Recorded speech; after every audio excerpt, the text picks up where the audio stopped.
एक महत्वाची बातमी समोर येते। गणेशोत्सवाच्या पार्श्वभूमीवर मुंबईतील कायदा आणि सुव्यवस्थेबाबत आढावा बैठक मुख्यमंत्री देवेंद्र फडणवीसांनी बोलावली होती आणि यावेळी अखिल भारतीय सार्वजनिक उत्सव समिती आणि मुंबई गणेशोत्सव समन्वय समिती यांच्यासोबत चर्चा करण्यात आली आणि यावेळी उपमुख्यमंत्री एकनाथ शिंदे देखील उपस्थित होते।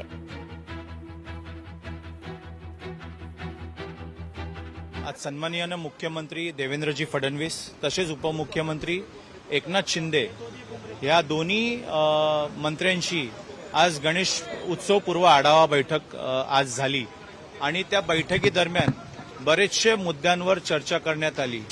मग घडलेली ती दुर्घटना असू दे किंवा गणपतीच्या मूर्तीवर जे माझगावमध्ये जो प्रकार घडला, जे अंडफेक आहे, या विषयांवर चर्चा करण्यात आली।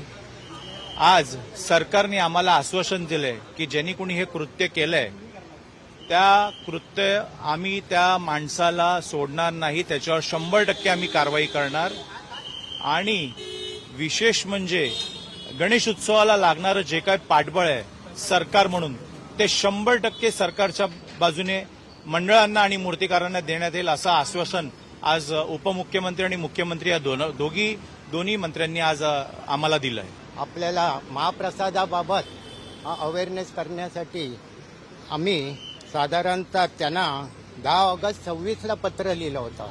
त्याच्यात आम्ही त्यांना विनंती केली होती की गणपती मंडळं ही महाप्रसादासाठी नेहमी हे असतात, त्याच्यात GSB मंडळ आहे, अन्य मंडळ आहे, त्याबाबत तुम्ही डायरेक्ट येऊन ॲक्शन घेण्याच्या ऐवजी तुमचे नॉर्म्स काय आहेत ते तुम्ही कळवा आम्हाला आणि त्या नॉर्म्सप्रमाणे आम्ही तशा सूचना मंडळाला देणार। मुख्यमंत्री महोदयांनी आश्वासन दिलं आहे की कोणत्याही परिस्थितीत असं काय कारवाई होईल मंडळांवर किंवा त्या ह्याच्यावर, तर तसं हे होणार नाही। पंढरपुरात आरोग्य विभाग अजूनही झोपेतच असल्याचं कळतंय। सामान्य रुग्णालयाचं फायर ऑडिट अद्याप झालेलं नाहीये। प्रशासनाला जाग केव्हा येणार असा सवाल आता नागरिक विचारतायत।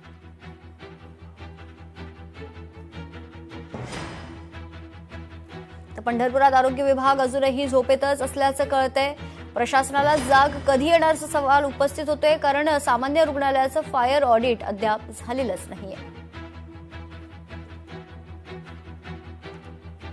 इलेक्ट्रिक ऑडिट आपलं पूर्ण असून फायर ऑडिट हे सध्या नगरपालिका पंढरपूर यांच्याकडे इन प्रोसेस असून आपण ते लवकरात लवकर करून घेण्याची कारवाई करत आहोत। काही नगरपालिकेच्या क्वेरीज होत्या आपल्याकडे, त्यांनी ते क्वेरीचं पत्र दिलं होतं। 4 क्वेरीज होत्या, त्यातल्या 2 क्वेरीज आपण पूर्ण करण्यात आलेल्या आहेत। वापर परवाना आणि इमारत सँक्शनचे लेटर्स जे आहेत ते त्यांना आपण देणं बाकी आहे, ते दिलं की ते करून देतो म्हणाला।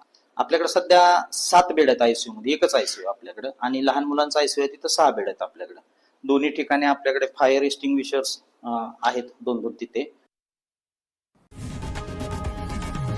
लोकशाही मराठी ऐका, पहा, जागरूक रहा।